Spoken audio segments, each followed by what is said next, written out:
Shalom Bapak Ibu Saudaraku yang dikasihi oleh Tuhan kita Yesus Kristus. Kami ucapkan selamat hari Minggu dan salam jumpa kembali di dalam program Khotbah Minggu Sunday Blessing. Bersama saya Billy Elia yang akan menyampaikan khotbah kebenaran firman Tuhan.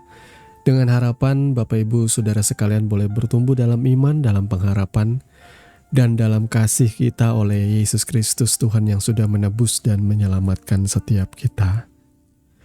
Di kesempatan hari Minggu yang penuh sukacita ini di tanggal 17 Mei tahun 2026, kebenaran firman Tuhan akan mengangkat judul Amarah Yesus di dalam Injil. Nas firman Tuhan terambil dari Roma 1 ayatnya yang ke-18. Saya mau mengajak kita untuk membaca nas firman Tuhan ini bersama-sama. Roma 1 ayat 18 berkata demikian, sebab murka Allah nyata dari sorga atas segala kefasikan dan kelaliman manusia yang menindas kebenaran dengan kelaliman. Amin. Mari kita berdoa sebelum kita sama-sama merenungkan kebenaran firman Tuhan. Bapa, di dalam nama Tuhan Yesus saat ini kami dengan rasa rindu, haus dan lapar akan kebenaran datang kepadamu Bapa. Kami memohon kiranya Roh-Mu menuntun dan memimpin kami untuk boleh mencelikan setiap mata rohani dan telinga kami Tuhan.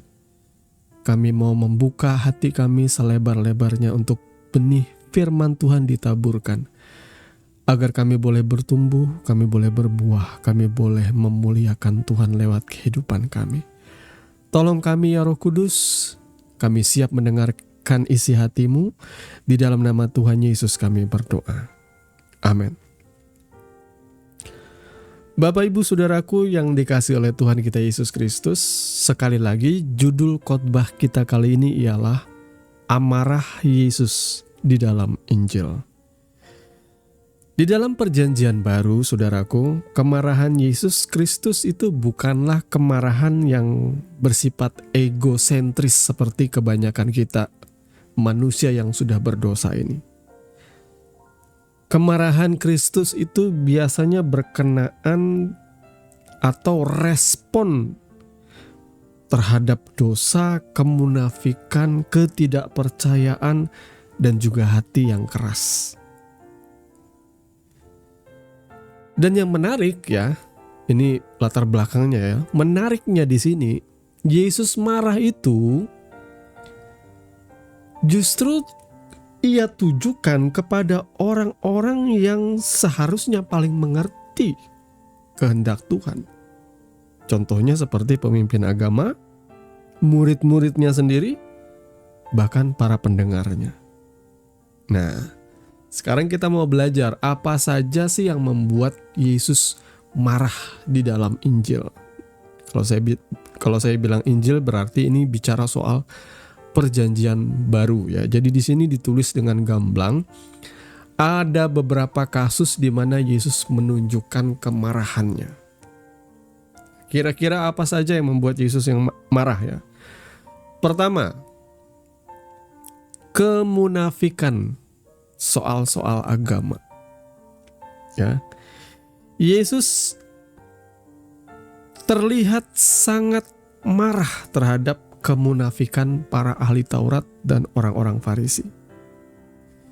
Sehingga di dalam beberapa statement yang disampaikan Yesus di dalam perjanjian baru ini ya, Ia dengan terus terang menyatakan kemarahannya dengan berkata mereka tampak saleh di luar tetapi hatinya jahat, mereka seperti kuburan yang dilabur putih tetapi isinya tulang belulang. Mereka membebani orang dengan aturan-aturan agama tetapi mereka sendiri tidak melakukannya. Mereka suka mencari hormat dan pujian dari manusia. Dan kemudian mereka juga menolak Mesias yang diutus ini sambil menganggap dirinya lebih benar. Kemunafikan ini Tuhan tidak suka, saudaraku. Maka saudara perhatikan hal yang membuat Yesus marah yang pertama ialah kemunafikan. Ya, saudaraku yang dikasihi oleh Tuhan kita Yesus Kristus, saya mengambil contoh sederhana kemunafikan yang ada dalam kehidupan nyata ini ya. Ketika rohaniwan, dia harusnya menjadi teladan di dalam kesucian, di dalam kekudusan. Tetapi banyak kali rohaniwan itu bisa berubah menjadi predator. Ya, beberapa renungan saya pernah membahas mengenai ada seorang pemimpin rohani di kota kami yang bisa dikatakan seorang yang punya jabatan tinggi, seorang gembala sidang, seorang founding father sebuah gereja, seorang yang punya jabatan penting juga di dalam majelis daerah, ya, badan pengurus daerah dan sebagainya. Tetapi ternyata dalam kehidupan pribadinya dia melakukan hal yang menyimpang, yakni dia melakukan pelecehan seksual terhadap anak-anak rohani, anak didik yang notabene kebanyakan adalah anak-anak panti asuhan. Ya, saya tidak usah jauh-jauh membahas mengenai ada seorang rohaniwan dari agama di luar sana, di luar kekristenan yang mencabuli 50 wanita-wanita muda. Saya tidak mau membahas yang di luar kekristenan, ya. Ini adalah orang yang ngerti firman, bahkan dia mengajarkan firman Tuhan.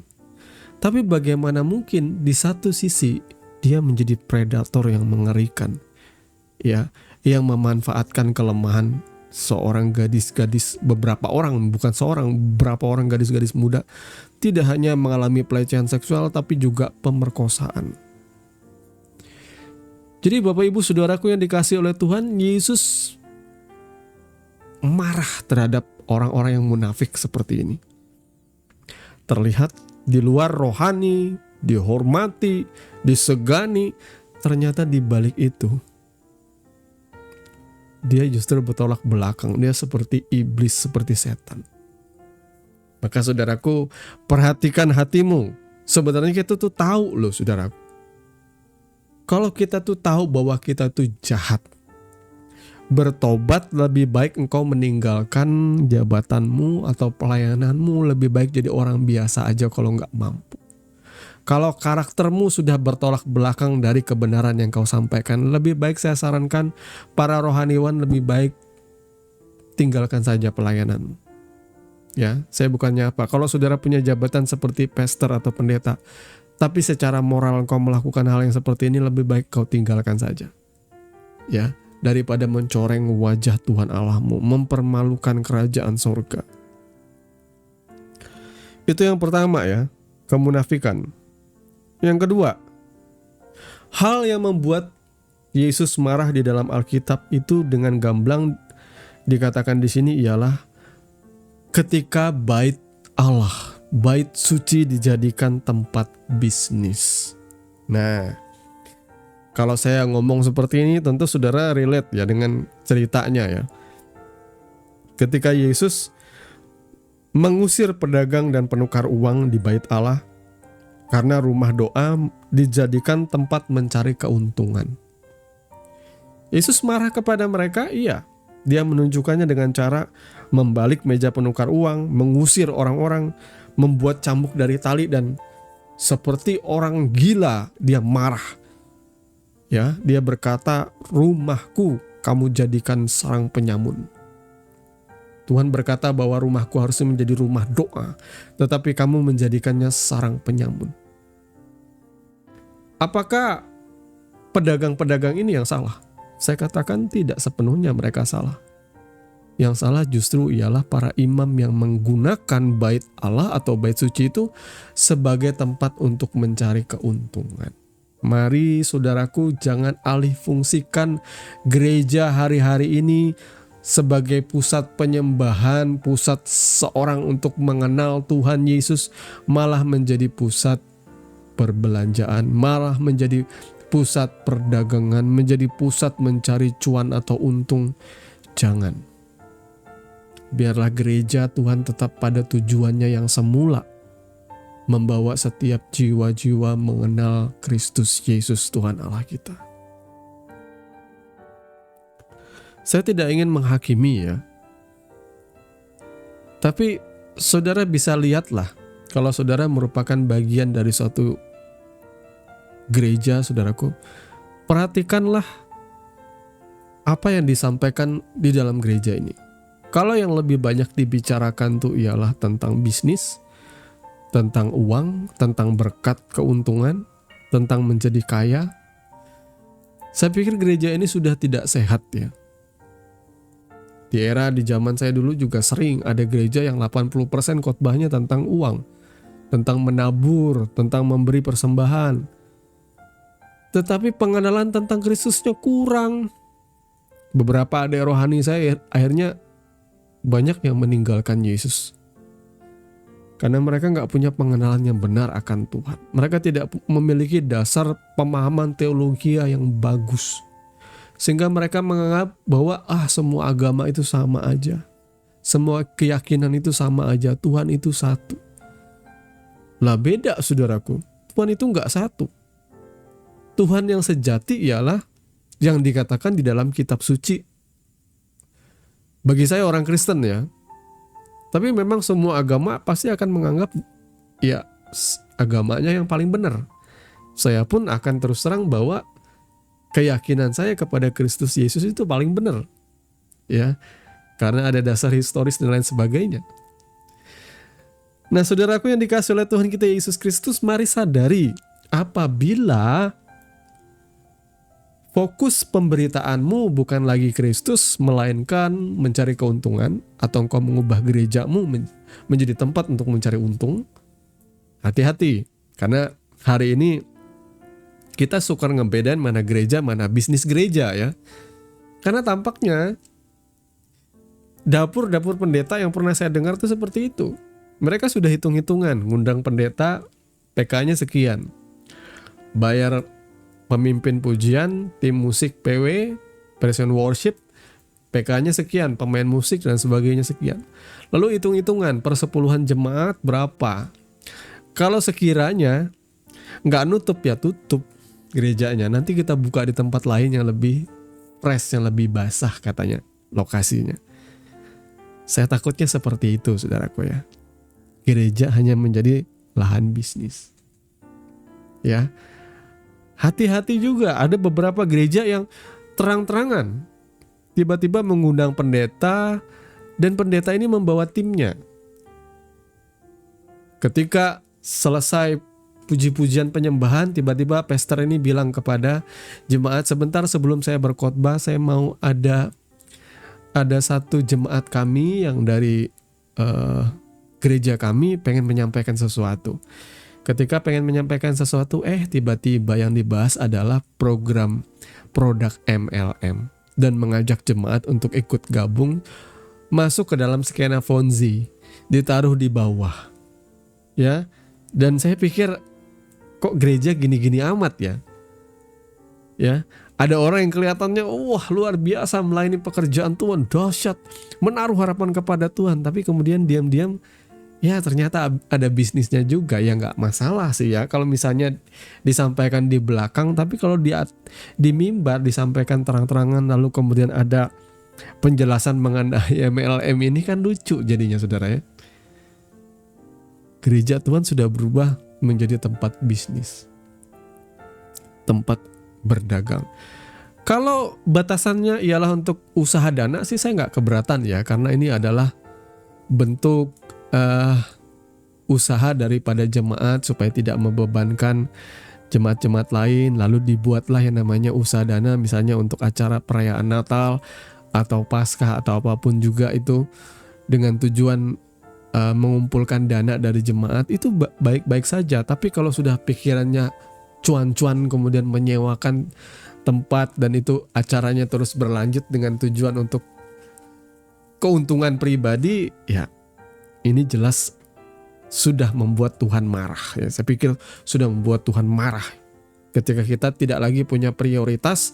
Gereja ialah tempat di mana kita diajar mengenal Kristus Yesus dan diperlengkapi dengan karakter-karakter Kristus yang sejati, tapi kok malah sibuk mencari uang seperti itu. Kemudian yang berikut saudaraku, hal yang membuat Yesus marah ialah hati yang keras dan tidak berbelas kasih. Memang ayat ini lagi-lagi ditujukan kepada rohaniwan para pemimpin agama pada waktu itu. Mereka lebih mementingkan aturan daripada kasih. Contohnya ya, waktu itu ada orang yang mati sebelah tangannya. Kita bisa bilang kalau zaman sekarang tuh stroke sebagian ya. Dan orang itu mati sebelah tangannya berlangsung pada hari Sabat. Lalu Yesus menyembuhkan orang itu. Dan tiba-tiba para pemimpin agama protes dengan Yesus.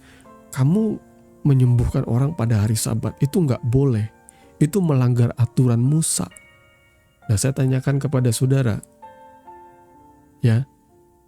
Dan ini juga pertanyaan Yesus kepada mereka. Kalau seandainya pada hari Sabat dombamu terperosok ke dalam lubang, apakah engkau tidak mengeluarkannya? Lalu Yesus berkata, di sini ada yang lebih daripada domba. Manusia itu dikasih oleh Tuhan, saudaraku ya. Jadi kalau Tuhan mau menyembuhkan dia pada hari Sabat, ya itu adalah kedaulatan Tuhan tentunya. Yang paling utama yang Tuhan ingin ajarkan ialah belas kasihan. Nah, belas kasihan itu lebih penting. Saudaraku, apakah masih ada gereja yang hari ini menekankan persembahan sampai tidak punya belas kasihan kepada jemaatnya? Dulu saya pernah dengar ada pastor yang bahkan berkata, ayo dengan iman, persembahkanlah apa yang ada padamu. Lihatlah iman dari perempuan yang ada, saya lupa di daerah apa itu, perempuan yang bertemu dengan Elia. Seorang janda di Sarfat ya. Dia bertemu dengan Elia, kemudian Elia meminta roti. Dan itu dijadikan ayat acuan bahwa kalau ada uang yang di tangan saudara, persembahkanlah semua kepada Tuhan. Punya iman seperti itu. Lah gak boleh dengan seperti itu, saudaraku ya, menabrakkan kebenaran, tidak punya belas kasihan namanya. Orang masih pengen sekolah, ya, uang sekolah misalnya, ada uang yang dipakai untuk membeli obat. Lalu dikatakan oleh pastor, serahkanlah semua kepada Tuhan. Ingatlah Elia. Lah Elia, kasusnya Elia. Kalau saudara kan belum tentu juga. Saudara masih punya makanan di rumah. Pendetanya masih punya mobil mewah, bisa jalan-jalan, bisa makan enak. Outfitnya mahal, bajunya ya bermerek semua. Masa ngomong seperti itu iman Elia? Kalau Elia kasusnya beda. Elia ini betul-betul abdi Allah yang pada waktu itu tidak membawa makanan, minuman, dan sebagainya. Dia meminta belas kasihan janda ini dan berkata bahwa minyak yang ada di dalam tempat penyimpananmu, di dalam gucimu tidak akan habis. Tepungnya juga tidak akan habis, dan itu terjadi sampai masa kekeringan itu lewat. Saudara tidak bisa menggunakan ayat ini untuk mengancam jemaat. Itu namanya gak punya belas kasihan. Ada jemaat yang akhirnya karena takut dengan apa yang dikatakan pastornya, dengan apa yang dikatakan pendetanya, takut dianggap tidak punya iman, akhirnya lalu menyerahkan uang sekolah anaknya, uang kebutuhan rumah tangganya. Aduh, saya pikir ini gereja rusak kok. Uang terus yang dibahas ya. Kok Kristusnya kurang disampaikan dengan benar. Hanya mengajarkan hal-hal yang sugesti seperti itu. Saya katakan itu tidak punya belas kasihan. Nanti kalau dibalik, pernah ada kasus jemaat sakit disuruh maju ke depan. Mari jemaat Tuhan, mari tumpang tangan kepada jemaat kita yang sedang sakit ini. Biarlah Tuhan yang menjamah dia, menyembuhkan dia. Tapi kemudian gereja gak ada mikir bahwa nanya sama jemaat ini, kamu sakitnya apa sih? Ada gak uang untuk berobat? Ya, kalau jemaatmu itu miskin, susah, ya tidak ada salahnya menggalang dana. Diakonia tuh boleh-boleh aja, persembahan untuk menolong, ya persembahan seperti layaknya pelayanan diakon ya, pelayanan meja tuh ya, mengumpulkan dana dari jemaat yang berlebih, bisa memberikan banyak, yang pendapatannya sedikit, yang ngasih sedikit, uangnya dikumpulkan, nanti sama-sama perhatikan jemaatmu. Kalau ada yang sakit, jangan cuma suruh altar call didoakan, Tapi tanya, bapak atau ibu atau kakek sakit apa? Apakah sudah berobat? Kalau belum berobat nanti kita bantu antar. Ya, dampingi dengan jemaat atau gembala yang sendiri mengantarkan ke dokter mana seperti itu. Ini loh yang saya mau lihat dari hamba-hamba Tuhan loh. Tidak cuma sibuk ya menarik setoran dari jemaatnya, tapi ada perhatian, itu namanya belas kasihan. Tuhan lebih suka yang seperti ini. Adanya kasih dalam hidup kita. Saudara ya, bukan cuma memandang jemaat itu sebagai sapi perah atau domba yang diambil bulunya doang. Tapi saudara harus memperhatikan mereka semua. Jangan cuma orang-orang kaya doang yang dikunjungi, saudaraku ya. Pas jemaatnya kaya, pendetanya rutin datang mendoakan katanya. Tapi ketika ada jemaat yang jalan kaki, yang gak punya uang, banyak yang persembahnya sedikit, persepuluhannya sedikit, pendetanya hampir gak pernah datang. Yang kedua yang miris, ini berkali-kali saya sounding ya, saya sampaikan dalam khotbah saya, bahwa ada pendeta yang ketika jemaat sakit disuruh altar call, tapi ketika giliran pendetanya yang ngalami sakit, penyempitan pembuluh darah katanya, mau dipasang ring ataupun karena apa? Karena banyak makan yang enak-enak, kolesterol numpuk. Jemaat diminta untuk memberikan persembahan dan mendoakan, karena sebentar pendetanya akan dibawa ke Singapura untuk berobat atau ke daerah Penang, Malaysia seperti itu. Tapi ketika jemaatnya disuruh tumpang tangan berdoa, tapi pendetanya minta ada sokongan dana. Kan lucu ya. Kenapa nggak pendetanya aja yang berdoa? Kan dia dekat dengan Tuhan. Saudara ya, ini hal yang mungkin sarkas ya, mungkin sedikit ironi yang saya sampaikan ini. Tapi biarlah ini jadi renungan. Sudahkah kita berbelas kasihan? Atau kita lebih fokus kepada aturan-aturan dan pengajaran-pengajaran kita yang penuh dengan ancaman itu? Yang berikut, yang membuat Yesus marah yang keempat ialah ketidakpercayaan dan kebutaan rohani. Ya, ketidakpercayaan dan kebutaan rohani. Ada beberapa wilayah yang justru di wilayah bangsa Israel, Yesus mendapati, walaupun mereka melihat mujizat, tetapi mereka tidak mau bertobat. Mereka tidak percaya. Bahkan ada beberapa tempat yang hanya sedikit terjadi mujizat, justru karena ketidakpercayaan dan penolakan mereka terhadap Kristus. Berapa di antaranya tuh, maaf kata, ini seperti disumpahin oleh Yesus ya. Celakalah engkau Korazim, celakalah engkau Betsaida, celakalah engkau Kapernaum. Namun di beberapa bangsa-bangsa lain, yang sebenarnya bangsa-bangsa di luar dari Yahudi, mereka justru percaya kepada Tuhan Yesus. Sehingga mujizat banyak terjadi. Dan mereka lebih memuliakan Tuhan. Ini saudara bisa tahu alasan kenapa pada akhirnya keselamatan itu sampai kepada bangsa-bangsa lain termasuk kita. Orang-orang non-Yahudi ini. Kita diselamatkan oleh anugerah. Bukan karena melakukan Taurat, saudaraku ya. Yang kelima, hal yang membuat Yesus marah ialah murid-murid yang kurang iman. Nah, saya dan saudara ini murid-murid Yesus ya. Harusnya saudara memiliki iman yang teguh. Iman yang sejati itu bersumber dari pendengaran akan firman Kristus. Dari mana? Pendengaran akan firman Kristus, firman yang diurapi. Bukan firman yang berasal dari asumsi. Makanya sekali lagi, dengarkanlah firman Tuhan yang disampaikan memang oleh mereka yang kompeten, yang kredibel, mengupas dan menafsirkan kebenaran firman Tuhan. Bukan dari orang-orang non-Kristen yang notabene banyak kali saya melihat saya ketawa ngakak. Karena mereka menyampaikan kebenaran firman dengan asumsi pribadi. Tidak ada dasar teologi ya, hanya seenak perut memasukkan ide pikiran mereka disuntikan ke firman yang tidak ada di Alkitab, tiba-tiba menjadi ada. Kok seakan-akan ada yang bilang, di Alkitabmu itu ada nubuat mengenai nabi kami. Setelah saya baca, ternyata itu nubuat mengenai Roh Kudus. Kok tiba-tiba Roh Kudus menjadi manusia? Nabi terakhir katanya. Itu kan sebenarnya mendustai atau membodohi kebenaran firman Tuhan. Dan tahu, saya kecewa kalau ada orang Kristen yang mau dengar orang-orang dari sumber yang gak bener ini. Ya, saya malah ketawa saudaraku ya. Nah, murid yang kurang iman, contohnya 1 Petrus, ia menghalangi jalan salib.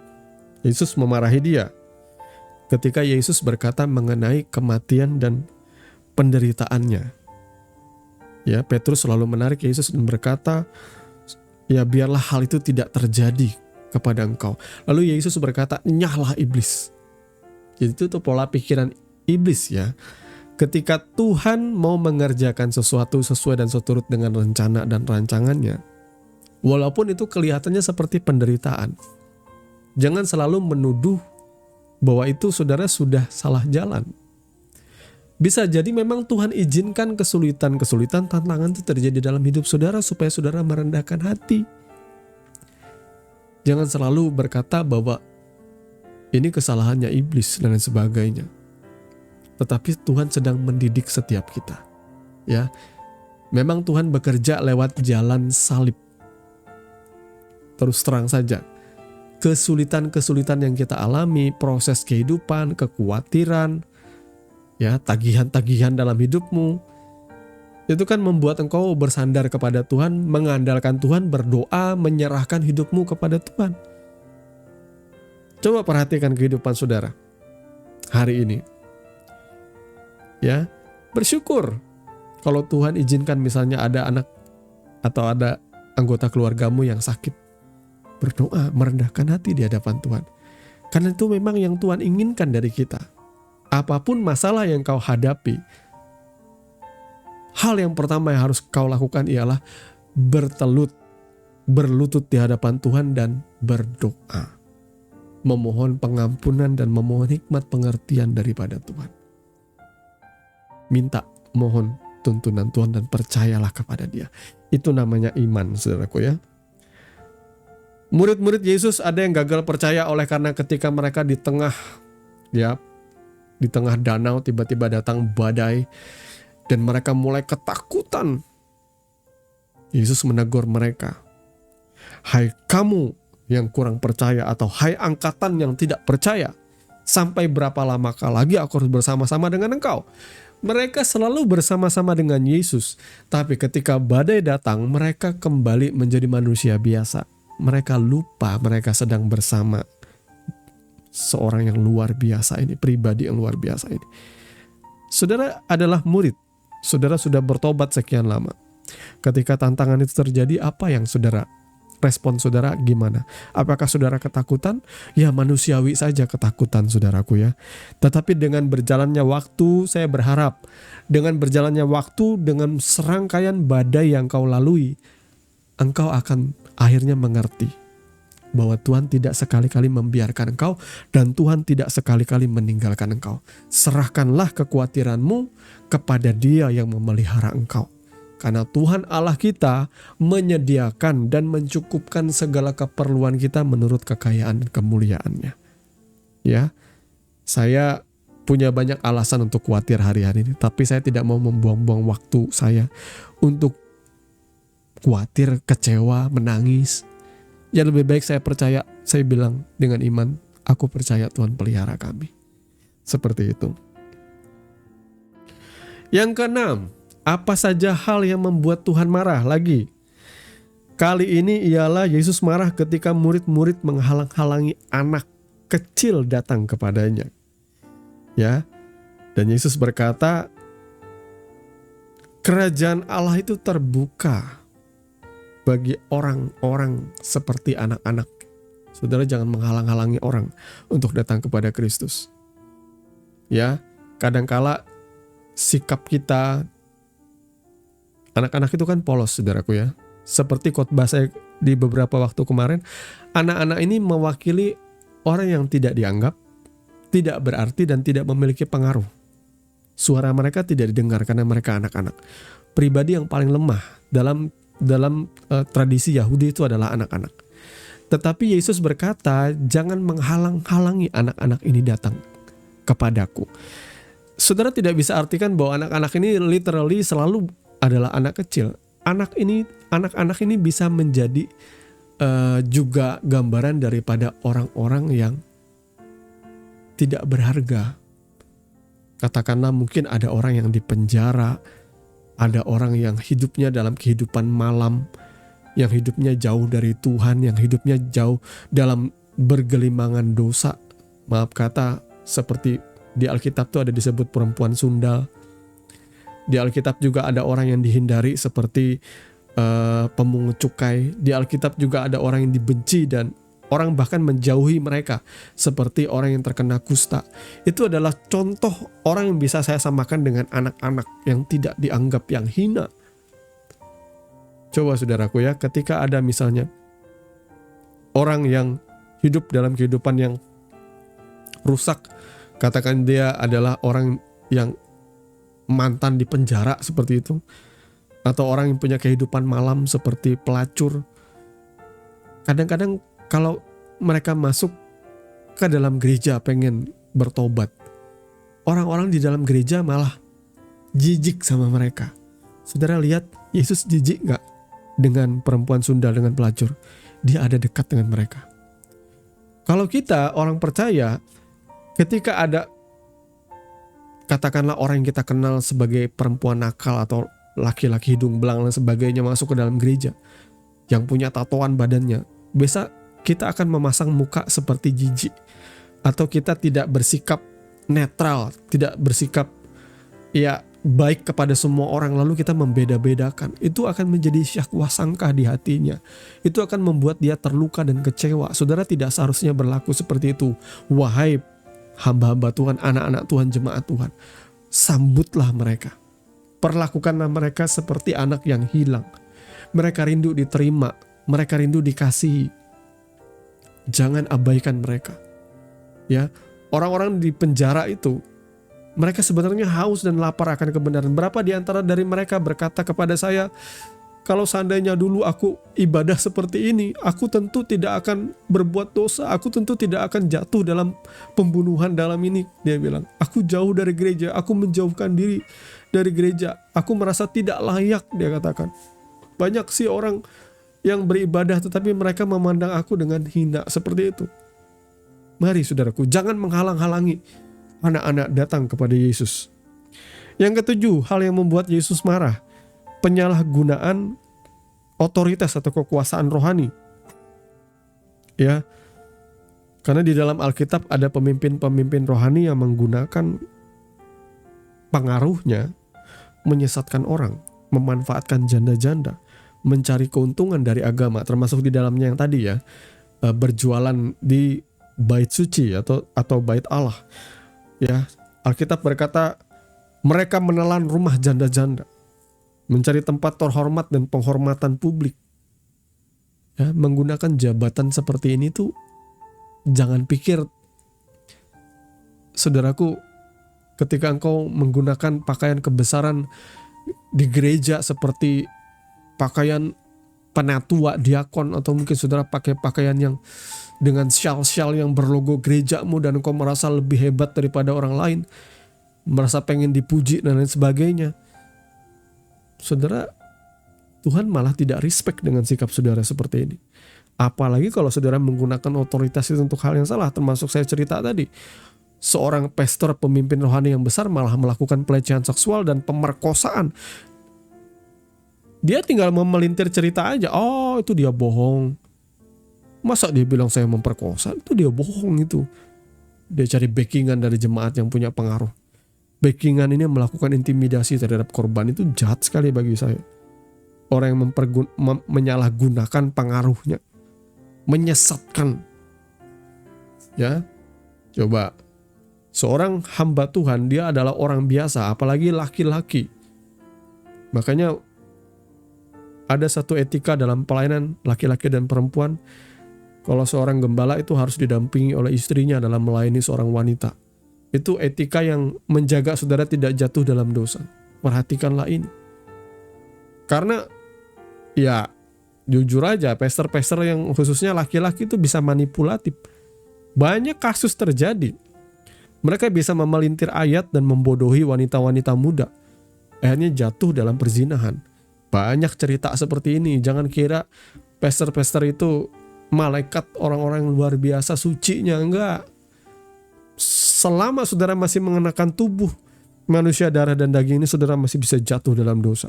Maka alangkah baiknya saudara memiliki suatu standar aturan dalam pelayanan yang menjaga saudara dari kejatuhan itu. Ya.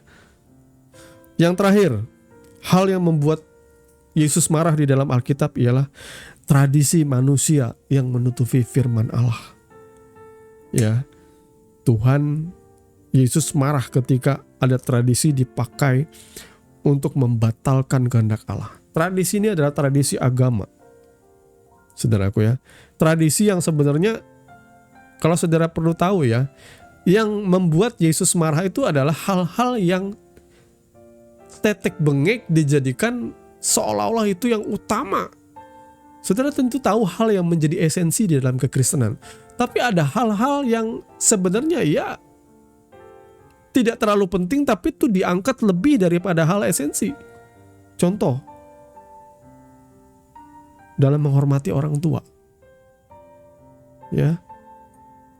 Karena urusan-urusan hal-hal ritual-ritual agama, contohnya ya, di Alkitab itu diberikan contoh begini tentang persepuluhan. Yesus marah karena persepuluhan itu ditagih sampai kepada hal-hal dapur, termasuk mengambil uang untuk pemeliharaan orang tua. Persepuluhan, tapi jangan sampai mencekik orang sampai di luar apa yang dinyatakan di Alkitab. Itu terlalu membesarkan kepada adas manis dan sebagainya. Nggak ada aturan seperti itu. Itu dibesar-besarkan oleh orang Farisi, para imam pada waktu itu yang rakus.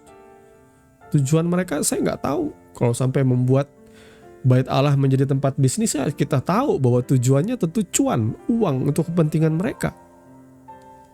Maka kita pun wajar kalau zaman sekarang menjadi kritis ketika gereja lebih mengutamakan hal-hal yang sifatnya hedon atau sekularisme. Saudara wajar untuk menjadi kritis ketika melihat gembalamu berita Injilnya biasa-biasa aja, tetapi secara fisik dia menggunakan jam Richard Mille yang harganya miliaran atau ratusan juta. Saudaraku, wajar hal seperti ini. Saudara harus memperlengkapi jemaatmu dengan kebenaran, dengan karakter, bukan memperlengkapi dirimu dengan personal branding supaya dikenal di mana-mana. Karena engkau sudah mendapat upahmu, saya takut nanti ketika engkau pulang di tahta pengadilan nanti Tuhan bilang, aku gak kenal engkau pembuat kejahatan. Ya, orang-orang sibuk menarik jemaat untuk dirinya sendiri, tetapi tidak membawa jemaat itu untuk mengenal Kristus. Kita ini mak comblang. Di Alkitab katakan ya, kita ini adalah teman-teman mempelai perempuan yang seperti dikatakan 5 gadis bijaksana itu. Tugas kita mencomblangkan antara jemaat dengan Kristus. Artinya kita nih harus membawa orang bukan pada diri kita supaya kita dikagumi, punya banyak fans, punya fanbase, punya penggemar seperti itu. Tapi kita harusnya membawa orang untuk menjadi murid Yesus, bukan menjadi jemaat kita doang, saudaraku ya, di dunia ini. Mari Bapak Ibu Saudaraku yang dikasihi oleh Tuhan kita Yesus Kristus, 8 hal ini memang panjang lebar saya sampaikan, tapi semoga saudara boleh menangkap esensinya. Apa saja yang membuat Yesus marah? Ternyata dari ke-8 ini tidak satu pun yang saya dapati hal yang membuat Yesus marah ialah kesalahan kita mendeskripsikan Tuhan. Tidak ada. Saya tidak mendapati ada di sini kesalahan kita mendeskripsikan Tuhan termasuk hal yang Yesus marah, enggak ada.